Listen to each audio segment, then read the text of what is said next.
Lalu Yesus memanggil orang banyak dan murid-muridnya dan berkata kepada mereka, "Jika seseorang mau menjadi pengikutku, ia harus menyangkal dirinya, memikul salibnya dan mengikut aku.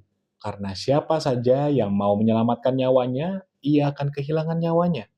Tetapi siapa saja yang kehilangan nyawanya karena aku dan karena Injil, ia akan menyelamatkannya. Apa gunanya seseorang memperoleh seluruh dunia, tetapi ia kehilangan nyawanya?" Shalom. Kalau baca ayat ini, rasanya tuh nyes banget ya. Menyangkal diri, pikul salib, dan ikut Tuhan. Di cerita lain bahkan kita tahu ada seorang pemuda yang punya banyak harta. Lalu kemudian dia sendiri nih yang tanya, apa sih syaratnya Tuhan untuk ikut Tuhan? Dia loh yang tanya. Lalu Tuhan bilang, pergilah, pulanglah, jualah seluruh hartamu, bagi-bagikan kepada orang miskin. Lalu kembali dan ikut aku. Tapi kita tahu akhir cerita itu. Akhirnya si pemuda ini pergi dengan hati yang sedih. Aneh kan? Karena dia duluan loh yang nanya sama Tuhan.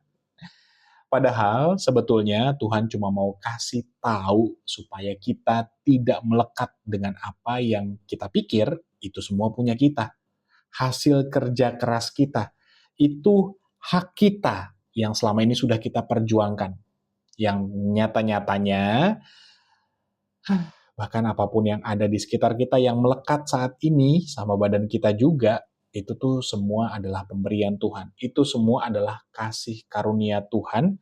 Kalaupun saat ini kita punya lebih dari orang lain, ingat, Tuhan itu menguji hati kita loh. Kita mau dilihat dulu nih, kita fokusnya ke dunia atau kita fokusnya ke Tuhan. Makanya syarat pertama adalah menyangkal diri. Supaya apa? Kita mengakui kedaulatan Tuhan di hidup kita.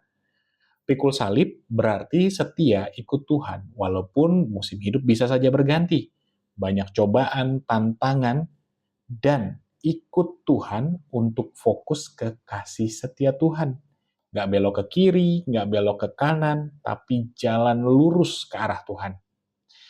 Yang dilihat mata dan ditawarkan dunia bisa jadi lebih menarik, bisa jadi lebih menggoda, dan kita pikir itu yang terbaik.